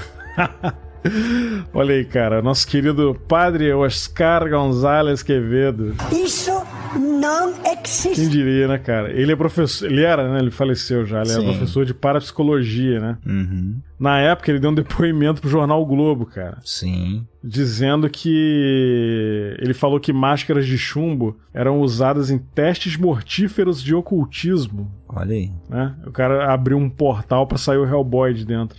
Sim. Né? Sim.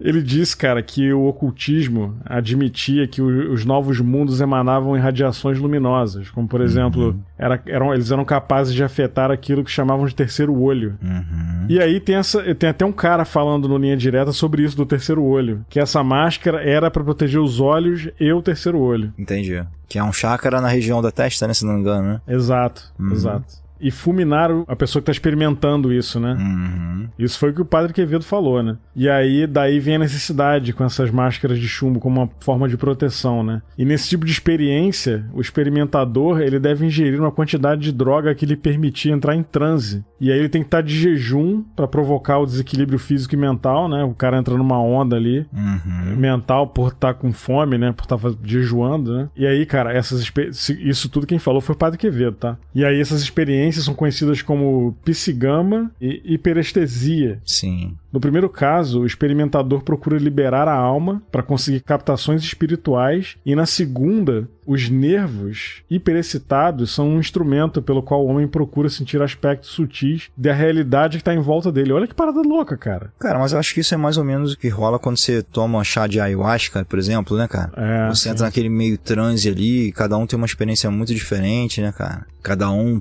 tem uma viagem distinta, porque o chá, ele é alucinógeno, né? E acaba te abrindo o teu campo para um caminho, né, cara? Então tem gente que fica eufórica, tem gente que fica hiperexcitada, tem gente que fica depressiva, né? Triste, né? Então, assim, o que o Padre Quevedo aqui descreveu, cara, faz bastante sentido, tá? Eles levaram óculos para alguma proteção, né? A máscara para alguma proteção. Sim. Então, alguma coisa eles estavam esperando contatar, né? E ter contato com alguma coisa que pudesse, talvez, feri-los de alguma forma. E as cápsulas também faz sentido aí. Eu gostei dessa teoria do Padre Quevedo. Também, cara. Levei fé. Sim. Agora, o que me remete essa última frase dele, né? Que essa questão dos nervos do corpo humano tá muito, muito excitado, muito aflorado ali. Ele se torna um instrumento para sentir aspectos sutis da realidade, cara. Olha isso. Olha que parada bizarra. Parada foda. E isso confirma o que a gente fala, né, Ribas? Que a gente fala, a gente não pode abrir os canais para certas energias, né? Como não trazer bonecas endemoniadas pra tua casa. Trazer caixas contendo demônios, da época do Holocausto pra tua casa, né? Quadro pintado com sangue pra tua casa. Porque isso são pequenos portais, né, cara? Sutis portais que vão depois cobrar um preço de você. Eu acho que esse experimento aí, cara, os nervos do corpo humano acabam virando catalisadores de energia pra outras coisas ali em volta, cara. Sim, pode ser, cara. Né? Pelo que o Padre Quevedo falou na época, né? Sim. E aí ele diz o seguinte, cara, ele frisou que para esse experimento aí ter sucesso, a pessoa que tá executando esse experimento, ela tem que estar em perfeito estado físico. Tem que ser uma pessoa ativa fisicamente falando, né? Imagina assim, se você, por exemplo, usa algum tipo de droga, né? E você não tá bem fisicamente, acho que tu vai tomar porrada muito rápido, né? Então se você estiver bem, você deve aguentar um pouco mais. Sim, com certeza. Porque deve ser um negócio que exige muito do físico também, né? Sim, cara, imagina só, tu entrar em hipertensão, né? Hiperatenção, né? Hiperexcitação. Teu corpo, meu irmão, caraca, cobra muito, né? É tipo aquele filme com Bradley Cooper, teve acho em 2010. Filmaço, meu irmão. Filme maneiro pra cacete. E tinha uma droga que o cara ficava... Sim. Parecia que ficava nesse estado aí, né? Ativava o cérebro dele full, né, cara? Eu não lembro o nome desse filme em português, mas em inglês é Limitless. Limitless, isso aí. Limitless. Isso. Sem limite, né? Acho que é sem limite. Eu acho que sem limite. Bom, não sei se em português é. Se em português deve ser uma pílula alucinante. Deve ser uma coisa assim. Mas, né? Sem limite. Eu acho que é sem limite meio. Sem limite. Filmaço, cara. Maneiraço. Pois é. Mas depois que a onda acaba, o cara fica, meu irmão, arregaçado, né? Cara, porque exige muito fisicamente, né? Exatamente, cara. Exatamente. Hiperatividade cerebral tem um preço, né? Pro corpo humano, né? Sim. Eu acredito que sim. Eu gosto de pensar que eu não uso muito do meu cérebro, né, cara? Porque se for tudo que eu tenho isso aqui, meu irmão, realmente a situação é periclitante. Mas eu gosto de pensar que eu uso só uma pequena parte. Mas imagina, você, em plena atividade cerebral, cara. Doideira. Pois é, cara. Bom, eu achei muito pertinente esse comentário do Padre Quevedo aí, pra ser bem sincero contigo. Sim. É a primeira vez que eu... sobre o caso Máscaras de Chumbo, eu já gravei sobre isso anteriormente, mas é a primeira vez que eu tenho conhecimento dessa afirmação do Padre Quevedo. Eu achei, cara, muito, pra mim, agora o caso das Máscaras de Chumbo tem outra perspectiva, sinceramente. Cara, olha só, você vê que eles se prepararam pra alguma coisa. Levaram dinheiro, levaram a proteção, anotaram que ia tomar alguma coisa, né? Em relação a tomar alguma coisa, um outro caso semelhante, a polícia descobriu, cara, que ocorreu 4 anos antes. Um senhor chamado José de Souza informou que em 62 um outro profissional da área, que é um técnico de televisão, né? Ele foi encontrado... exatamente. Uma conexão entre as profissões aí, né? Sim. Ele foi encontrado morto no Morro do Cruzeiro, uma localidade de Neves. É chamada Neves, né? E também não tinha nenhum tipo de violência no corpo dele e tava com todos os pertences dele. Assim como no caso do Miguel e do Manuel, ele também tinha junto do corpo uma máscara de chumbo. A vítima desse caso se chamava Hermes. E ele tinha ido no alto desse morro para tentar captar sinal de televisão sem auxílio de nenhum aparelho eletrônico. Apenas mentalmente. O cara queria virar um Teletubby, né, cara? Ele queria virar uma antena de celular antes do celular existir, né, irmão? E apareceu uma telinha na barriga dele. Cara. Como é que ele ia visualizar, né, velho? Ele ia visualizar na mente dele, talvez, né? Bom, e pra isso ele engoliu um comprimido redondo e morreu porque ele não estava fisicamente preparado pra essa empreitada, né, cara? Que oferecia a possibilidade de morte. Mas a polícia investigou o caso, mas não descobriu nada de concreto. Sim. Bom, depois de muita investigação e muitas hipóteses levantadas, em agosto de 67, um ano depois, né, os corpos de Miguel e de Manuel foram exumados para ser realizada uma nova série de exames, dessa vez simultaneamente no Rio e em São Paulo. Mas novamente nada de concreto foi descoberto sobre a causa-morte. Ou seja, cara, rolou tanta comoção nesse caso, né, cara, que eles exumaram os corpos um ano depois pra tentar novas hipóteses aí que explicassem a morte, mas não conseguiram nada ainda, né, cara? Cara, será que é possível, cara, desenterrar um corpo um ano depois de bicho comendo? Será que os caras conseguiriam alguma coisa ali, cara? Eu acho que, cara, com certeza tem possibilidade sim, né, eles iam, eu acho que principalmente ver se não tinha nenhum trauma, né, cara, não foi uma pancada, não sei lá, deve dar pra ver marcas assim, dos órgãos mesmo, já era, eu acho, né, cara? Cara. Já era. Eu sei que esse caso aí, essa questão aí forense, né, de analisar as vísceras, foi uma bagunça absurda, cara. Foi um negócio muito negligente, cara. Teve um ufólogo, não vou citar o nome dele aqui, mas assim, falou, me contou em off uma vez que, pela investigação da época, parece que os caras largaram as vísceras num lugar lá, o negócio apodreceu. Sim. Foi um negócio assim, aí foi pro lixo, sacou?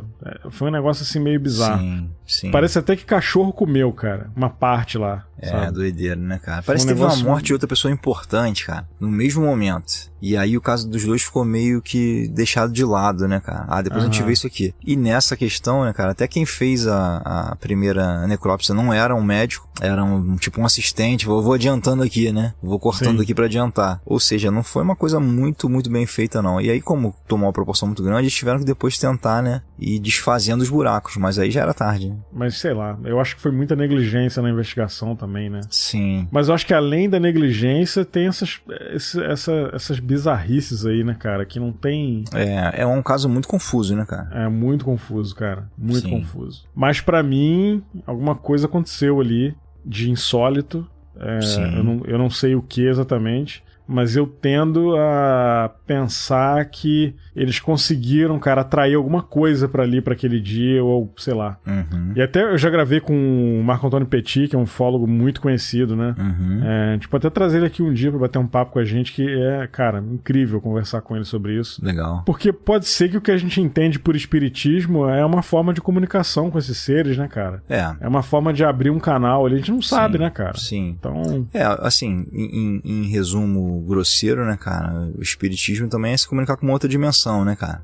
Né, uma dimensão que a gente não visualiza aqui carnalmente, né? Então, de repente, os caras, na tentativa de invocar uma dimensão X com um pensamento, invocaram uma outra coisa, não sei, cara. Complicado, né, cara? Uma parada engraçada, no último episódio eu tava escrevendo o texto de abertura do episódio, né? E o texto pedia, assim, a leitura de um feitiço, né, cara? Aí eu pensei, vou lançar palavras aleatórias aqui, e o nosso amigo Camilo, ele lê lá. Mas eu pensei, cara, vai que no teu subconsciente tu tem, meu irmão, algum resquício de conhecimento aí, né? E você manda um feitiço aqui, o Camilo lá invoca um portal lá. Então o que eu fiz, cara? Botei palavras em latim assim que significam, sei lá, aproveite o dia, aproveite a noite, sabe? Se você pesquisar o Camilo falou, é basicamente isso. Aproveite o dia, não desista dos seus sonhos. É uma mensagem positiva, mas que o Camilo, distorceu totalmente com o talento magistral dele, cara. Busque conhecimento. Mas eu fiquei com medo de, lançar um aleatório, meu irmão, e chamar, meu irmão, uma entidade. Cara. Eu tô te falando, cara, eu escrevi, cara... Interrompeu o sono do Cthulhu, né, cara?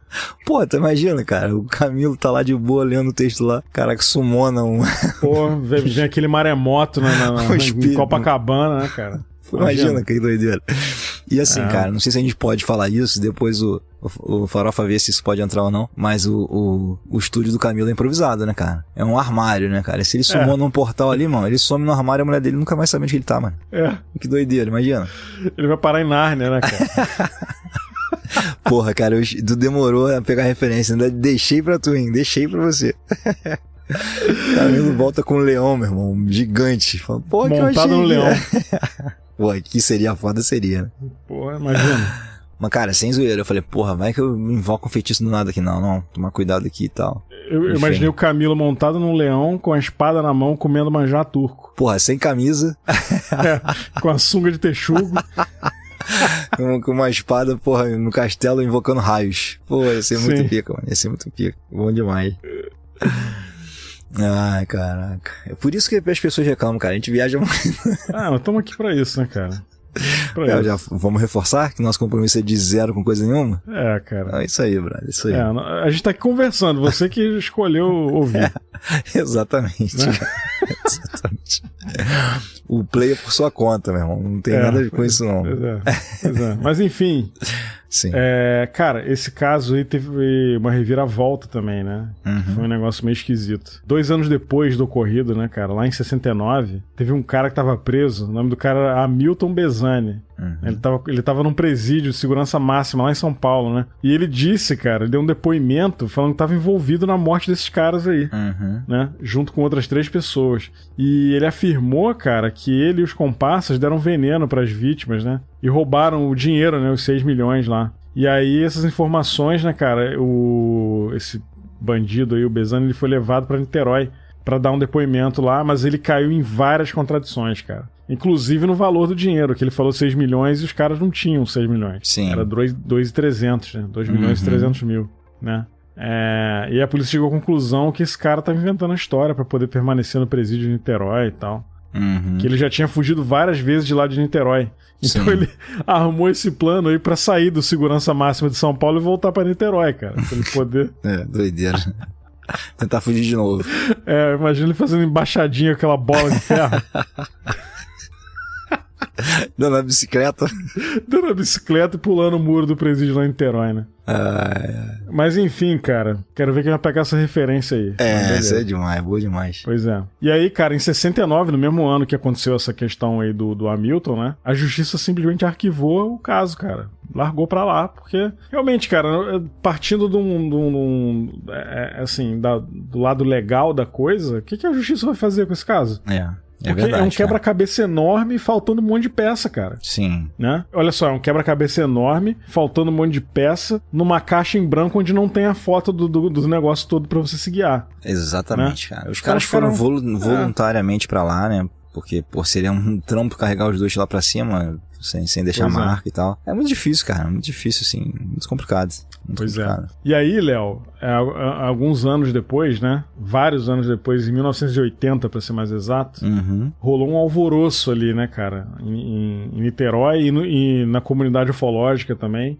Vou explicar por quê. Porque ninguém menos que Jacques Vallée... Você conhece Jacques Vallée, Léo? Cara, eu não conhecia até agora. Agora eu tô conhecendo. Sei que ele é importante. O Jacques Vallée é um cara importantíssimo pra ufologia, né? Ele chegou a ser consultor da NASA, cara. Nessa época aí, eu acho que ele era consultor da NASA. Bacana. Né? E ele é um ufólogo, né, cara? Inclusive naquele filme Contatos Imediatos Terceiro Grau, tem um ufólogo francês lá que foi baseado no Jacques Vallée. Foi uma homenagem do Steven Spielberg pra ele. Que legal, cara. Maneiro, maneiraço. É o... Esqueci o nome do personagem, acho que é Truffaut, alguma coisa assim. Mas é um cara que é importante no filme, né? No Contatos Imediatos. Sim. E, cara, ele escreveu vários livros aí. Inclusive, ele tem uma teoria de que, na verdade, tudo que a gente vê relacionado à ufologia aqui, avistamento, alienígena, é tudo meio que um teatrinho. E tem alguma outra coisa por trás disso aí que a gente não sabe. Que é um negócio bem assustador, inclusive, né? A gente sabe menos ainda, então, do que a gente sabe, né? Cara. Que doideira, velho. É um negócio bem assustador. E tem um livro dele que fala isso aí, que é o Passaporte para a Amazônia. Que até a capa do livro é um alienígena, tipo um Grey, segurando uma máscarazinha de demônio e outra de teatro, assim, sacou? Saquei. Então, cara, o Jacques Vallée é um cara muito importante e ele mora nos Estados Unidos, né? Ele é francês, mas ele é naturalizado americano. Tá, entendi. Trabalhou pra NASA, deve ter ganho esse bônus. Exato. Quer dizer, bônus. Não que ser americano seja bônus, né? Mas enfim. Pois é, não. E ele é, cara, cientista, ele é PhD, sabe? Ele estudou ciência da computação, astrofísico, escritor. Ele chegou a ser astrônomo também, na França, né? E aí parece que hoje ele mora em São Francisco, na Califórnia, eu acho, se eu não me engano. Legal. Né? Então, assim, ele é um cara muito importante, assim, no meio da ufologia, é um cara que tem muita credibilidade, né? E aí, lá em 1980, Léo, ele foi pra Niterói, cara. Ele subiu lá o Morro do Vintém com a esposa dele, cara. Né? A Janine. Sim. E aí, cara, ele na época, como eu falei, ele trabalhava pra NASA, e ele foi lá exclusivamente pra conhecer, pra meio que investigar esse caso aí. Sim. Né? De alguma forma isso chamou a atenção dele. Uhum. E ele viajou lá. E o detetive que eu mencionei anteriormente, o Saulo, acompanhou ele nessa subida lá. Uhum. E o Mário Dias também, o repórter. Que são dois personagens muito importantes aí nesse caso das máscaras de chumbo, né? Sim. O Mário Dias e o Saulo, tanto que os dois aparecem muito nesse episódio do Linha Direta. Verdade. Eles levaram um fotógrafo também, o Alberto Dirma, né? Uhum. E levaram um tradutor, né? Porque eles não falavam inglês, né? Pra poder se comunicar com o Jacques, né? Eles subiram lá, cara, e ficaram estarrecidos porque no local onde acharam os corpos foi 14 anos depois de terem achado os caras mortos lá. E não tinha vegetação, cara. Onde acharam, e tava lá marcada a silhueta dos corpos dos caras no chão. Sim. Né? Como se alguém tivesse contornado aquilo ali. Tipo quando tem um crime e a polícia marca onde tava o corpo com a fita. Sim, sim. Tava assim, só que... Ficou a marca ali dos caras. Só que na vegetação, cara. Agora tu imagina, que loucura, né? Alguma coisa realmente devastou aquele pedaço de uma forma que envenenou, né? Não deixou mais nascer nada. Pois é. E a vegetação em volta tava calcinada, né? O que remete que alguma coisa atingiu ali a vegetação, né? Alguma radiação, uma coisa desse tipo. Sim. Né? Uhum. E aí, depois disso, dessa visita do Jacques Vallée, cara, esse caso tomou outras proporções, Por que né? será que ele levou esse tempo todo pra vir, cara? Ou será que aconteceu alguma coisa que despertou esse interesse novamente no caso? O que será? Eu acredito que ele ficou sabendo desse caso de alguma forma. Uhum. E dos avistamentos que houveram lá. E aí ele viu, como ele é um cara que ele investiga casos ufológicos, né? Ele teve interesse em vir... Inclusive tem um livro que ele escreveu que fala sobre esse caso aí. Ele colocou essa questão das máscaras de chumbo nesse livro dele. Entendi. Que ele lançou em 1980, inclusive. O nome do livro é Confrontations. A Scientist's Search for Alien Contact. Né? Que significa confrontos, né? A busca de um cientista pelo contato alienígena. E eu não li esse livro dele, mas eu gostaria de ler. Sim. Né? Então, assim, ele menciona o caso Máscaras de Chumbo nesse livro. Entendi.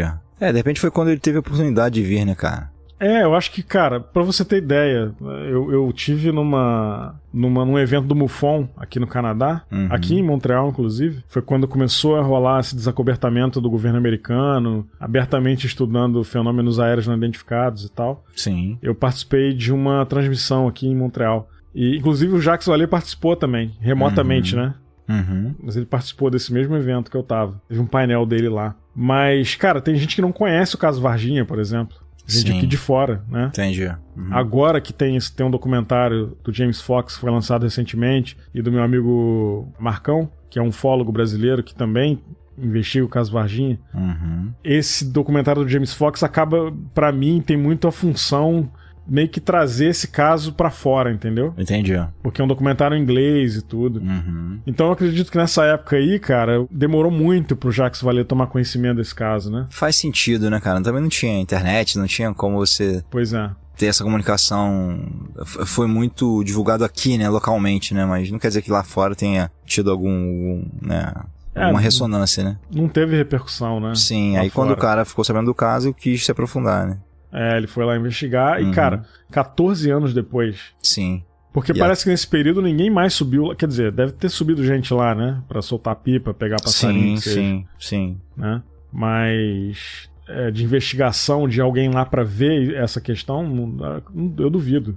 Sim. 14 anos depois os caras chegaram lá, tava a marca dos corpos dos caras lá, sabe? Esquisito, né, cara? É muito estranho mesmo, muito estranho mesmo. Muito estranho. E a vegetação calcinada, né? Não crescia mais em volta ali. É muito estranho, né? Cara, na realidade, ó, você vê, ó, depois dessa proporção, por causa da visita do Jacques Vallée, um outro repórter, né? O repórter Saulo Gomes, em 97, cara, 17 anos após a visita do Jacques Vallée, ele esteve novamente no Morro do Vintém para fazer uma matéria sobre o fato mais detalhada. E a equipe dele, né, do Saulo, constatou que onde tudo aconteceu não havia ainda vegetação, cara. E o Saulo confirmou ao editor da revista UFO, o Ademar Gevaer.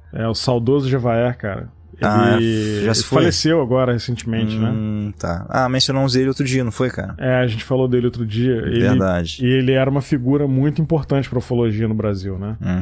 Sim. Teve uma importância enorme com a revista UFO e tudo. E, cara, eu era criança, ele já tava nessa aí, né? Sim, ele abriu os caminhos aí pra ufologia no Brasil, né? Exato. Ele aparece em vários documentários do Discovery Channel, do History. Sim. A revista UFO foi muito respeitada, né, cara? Muito, muito. Sim. E sempre que acontecia algum fato desse, ele tava lá para dar a opinião dele, da visão dele e tudo. Então, assim, muito importante. Legal. Bom, então, assim, a importância dada pela revista, a importância que a revista tinha, só corroboraram, né, a visita do Jacques Vallée, porque o Saulo disse que realmente o local lá parecia insólito e macabro, né? E ele chegou à conclusão que o Vallée descobriu que ainda em 80 que o solo realmente estava calcinado. E isso só pode ser produzido em altas temperaturas, né, cara? Que pode ser gerada pela radiação, né? Exatamente, ó. E nesse detalhe tem um aspecto curioso do incidente. Miguel e Manuel morreram na quarta-feira à noite e só foram retirados do local no domingo pela manhã. Então os cadáveres passaram 4 noites e 3 dias no local sob chuva e sol forte. E como a gente falou, não foram atacados por nenhum animal, nenhum predador, né? Nem rato, nem urubu, nem nada. Nem urubu comeu, cara. Sim, mas quando os corpos foram encontrados, eles estavam em decomposição natural, né? Mas não tinham sinais de terem sido atacados, né? Na época da retirada, não era possível verificar, né? A morte da vegetação ou o calcinamento do terreno. E isso realmente é muito impressionante, né, cara? Uma parada que depois de 14 anos, né, cara? É porque tava tudo muito fresco na época, né? Sim, ainda tinha a forração ali onde estavam deitados, né? E aí tudo realmente é muito estranho nesse caso, né, cara? Ainda não tinha a ação do tempo ali, né? Sim, quando aconteceu. Sim, verdade. Os caras não tinham essa noção que não ia nascer vegetação ou que tava calcinada, né? Exatamente. Naquele momento também não faria diferença ali, não tinha como detectar isso, né, cara? O corpo não estava queimado, né? Os corpos não estavam queimados. Exatamente. Então não dava pra você... O que é muito doido, né, cara? O que é muito, muito, muito doido, muito estranho. Bom, Léo, pra gente se encaminhar pros finalmente aqui, né? A gente pode listar aí as evidências desse caso, né? Porque realmente, pra mim, eu acho que muita gente que vê esse fato, essa história aí, né? Desses caras por um prisma mais cético, vamos dizer assim. Os caras, sei lá, se envenenaram, subiram lá e aconteceu alguma coisa e morreram, né? Sim. A pessoa pode olhar por esse lado, mas pra mim tem muita coisa que não bate nessa história aí, né? Então, além da negligência na investigação, na autópsia dos cadáveres e tudo. Mas lembrando que, assim, nada foi encontrado, né? Não tinha sinal de alguma toxina no organismo deles, nada disso, né? Sim. Então, tem muita coisa que não bate. Tem essa questão da visita do Jacques Vallée, né? E, assim, o que o Padre Quevedo, né? Veja você. O Padre Quevedo falou pra mim, me abriu a minha cabeça pra outra perspectiva pra esse caso, né? Sim. Então, assim, algumas evidências aí que a gente pode falar. Por exemplo, os ternos, né? Esses trajes aí sugerem que assim, eles foram encontrar alguém, será? Né? E não condiz realmente com a subida ao morro, né, cara? Mesmo que você, né, não vai usar um equipamento pra isso, mas, pô, você não vai formal subir um morro, né? Pois é. Tu não vai pra cachoeira de terno. Exatamente. Eles tinham algum propósito de se encontrar, de estar bem vestidos por algum motivo, né? Exatamente. Tem a questão das máscaras de chumbo, né? Que é o ponto principal aí da história, né? Quanto maior a densidade, né, desse material, né? E a eficiência do chumbo contra a radiação, né? Então isso é um indício de que eles queriam se proteger de alguma radiação, né? A gente já falou lá atrás que o chumbo protege, né? Bloqueia, né? As partículas de radiação e tudo, né? Exato. E aí, cara, as capas de chuva e as toalhas, né? Esse ponto da história aqui, esse detalhe, né? Dá a entender que eles tinham a intenção de ir para um lugar chuvoso, de subir o morro na chuva, por exemplo, né? Mas é estranho porque eles compraram a capa quando tava chovendo, não vestiram durante a chuva lá embaixo, né? Se deixaram vestir lá em cima, né? Pois é. O comprovante lá da garrafa, né, de água que eles compraram. Isso pra mim não quer dizer muita coisa não, porque os caras estavam com pressa, às vezes já era um protocolo do bar ali, toma aqui, né? Sim. Então eu não acho que... Até porque não devia ser um valor tão significativo assim pro cara exigir, vou voltar aqui depois pra... Entendeu? Sim. Então, cara, por isso que eu penso o contrário. Como era um valor irrisório perto da grana que eles estavam carregando, eles estavam meio sem tempo, estavam meio ansiosos pelo cronograma deles ali, cara. Acho que eles fariam questão de não nem pegar esse vale, né, cara? É verdade. Mas talvez por ser um praxe, os caras, não, vou pegar o vale quando a gente descer a gente passa aqui. Não demonstra intenção de ir pra não voltar, né, cara? Pois é. E aí o maior mistério dessa questão aí, além das máscaras de chumbo, são essas anotações, né, cara? Né? Essas instruções aí que eles levaram com eles, né? Sobre a questão de ingerir as cápsulas e tudo. Então o negócio, proteger metais, né, cara? O que quer dizer? Será que era tirar a aliança, né? Até porque não existia cápsula no local ali do crime, né, cara? Assim... eles provavelmente ingeriram, provavelmente. Se né? ingeriram qualquer cápsula que fosse, não apareceu nos exames, que podem ter sido bem mal feitos, por sinal. Esses exames aí realmente não dá isso pra aí, confiar. Né? Aí é onde mora o mistério mesmo, porque ali onde podia se detectar qualquer coisa, cara, perdeu-se a chance. Pois é. Bom, tem a questão do OVNI, né, que foi avistado lá, que surgiu depois dessas testemunhas, né? Aí sim, aí a parada toma uma proporção diferente, né? É isso que conecta o caso à ufologia, né? Sim. Foi um avistamento coletivo, né? Vale lembrar. Então, cara, será que eles, nessa experiência que fizeram, não summonaram alguma luz lá em cima que o pessoal interpretou como OVNI, não? Também pode ser, né? Sei lá, os caras abriram um portal, meu irmão, pra algum lugar, um Stargate qualquer. Cara, pode ser também. E essas luzes foram vistas, enfim, alguma coisa que devastou o lugar onde eles estavam, né? Pode ser isso também, né? Vai saber. É possível, né? Sim. Parece que tem um filme brasileiro aí, acho que é Redentor o nome do filme, com o Pedro Cardoso, que eu acho que tem essa parada aí das máscaras de chumbo, cara. Posso estar falando besteira aqui. Mas eu me lembro de um filme brasileiro com esse nome, que tinha alguma coisa de uma luz no morro, alguma coisa assim. Que eu acho que é referência a esse caso aí. Mas enfim, depois eu vou pesquisar isso melhor. Vamos pedir o Alcides pra pesquisar. Botei o Alcides pra carregar aqui. Deixa ele quietinho aí.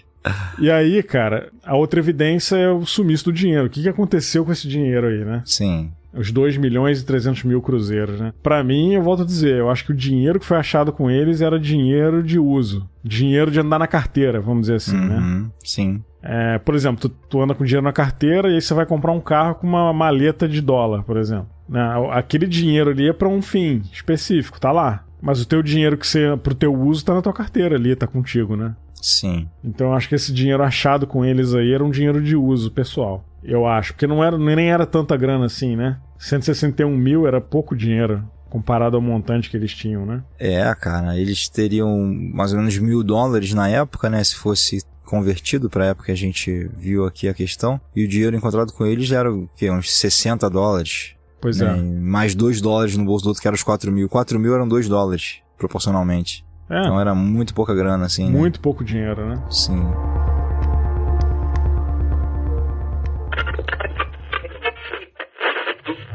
Quando te perguntarem qual rádio você ouve, responda ZYP23, Paranormal FM.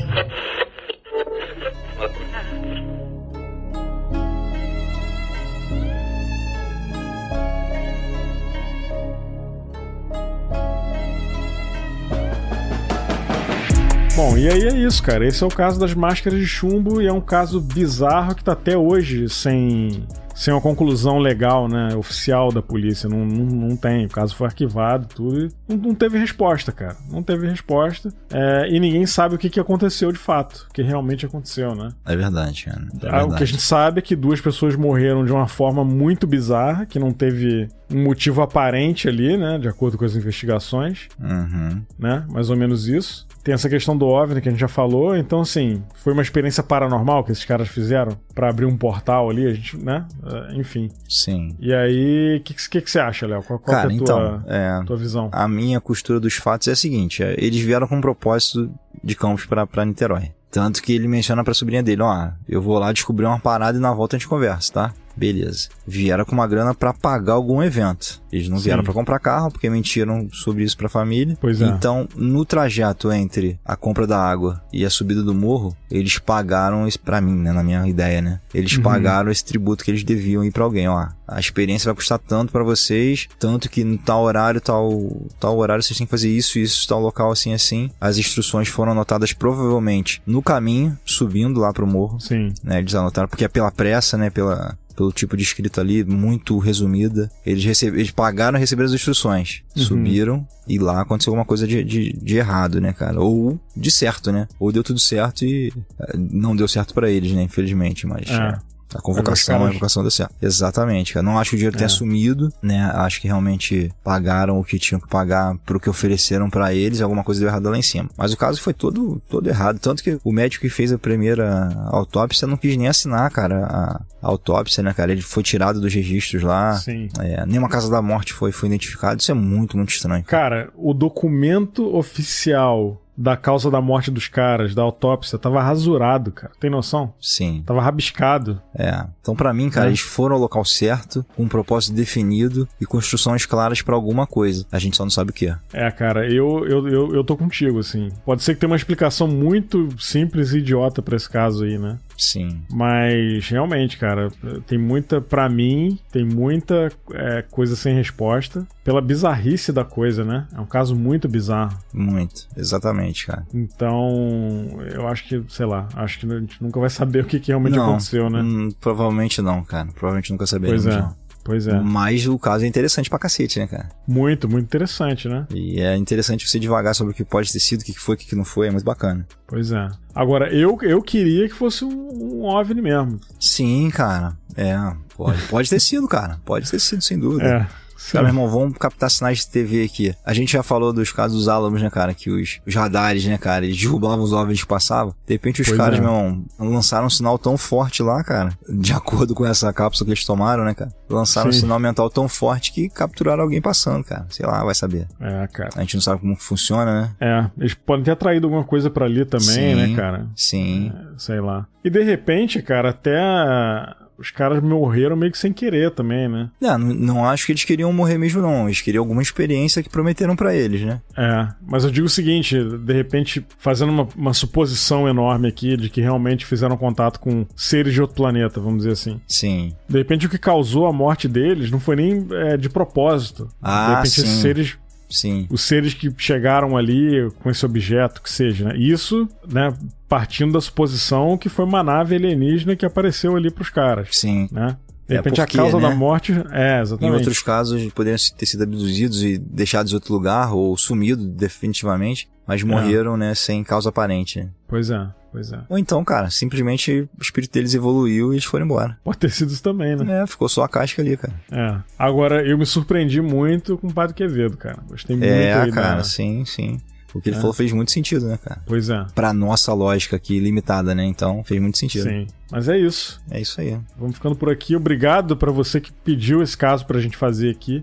Porque é um caso que eu gosto muito, eu já tive a oportunidade de falar dele anteriormente. Foi super divertido também pesquisar, cara, ver os especiais, ver esses relatos, foi muito bacana, achei bacana também. Sim, e eu gostei muito, assim, de revisitar esse caso, porque tinha muito detalhe que eu realmente não sabia, né, cara? Mesmo tendo falado dele anteriormente. Então, valeu a pena. Obrigado aí. Quem quiser, manda pra gente aí sugestão de tema. A gente responde você lá sem problema nenhum. Isso só corrobora que a participação de vocês é super importante. O tema foi lançado lá no Instagram do Paranormal FM e agora é importante dizer que a gente também tem o nosso Apoia-se, né, Ribas? É isso aí. Se você tiver interesse em nos ajudar aqui, é só entrar no apoia.se/paranormalfm e nos ajudar a partir de R$5 lá. E vai ajudar a gente nos projetos que vocês já ouviram a gente falando no último episódio. Se não ouviram, voltem lá que vocês vão ouvir falando dos nossos projetos. Exatamente. E falem com a gente onde vocês quiserem ir, ouçam a gente no seu tocador de podcast favorito. Não deixe de qualificar, né, nos avaliar lá no seu player, pra gente poder crescer aqui como estamos crescendo até agora. Exatamente. E aí vou deixar a dica aqui, lá no nosso Instagram, segue a gente nas redes sociais também, @paranormalfm, no Instagram, no Twitter e no Facebook. E se você entrar no nosso Instagram, lá na bio tem um link pra você clicar. E nesse link tem link pra tudo que a gente tem lá, todas as redes sociais. O nosso Apoia-se é o primeiro link da lista. Inclusive tem pro meu Instagram pessoal e do Léo também, quem quiser seguir a gente. E é isso, apoia a gente lá, quem puder. E assim, quem não puder apoiar, você pode apoiar de outra forma, igual o Léo falou. Compartilhe com seus amigos, avalia lá nas plataformas de streaming, e segue a gente lá no Instagram também, que isso ajuda bastante a gente aí. É isso aí, gente. A gente agradece muito a audiência de vocês, esperamos vocês na semana que vem, se der tudo certo, e se a gente não tiver que subir o morro, né, com máscara de chumbo aí. Isso aí. Então valeu, pessoal, a gente se vê na próxima semana. Forte abraço, rapaziada, beijo pra todos, valeu. Valeu.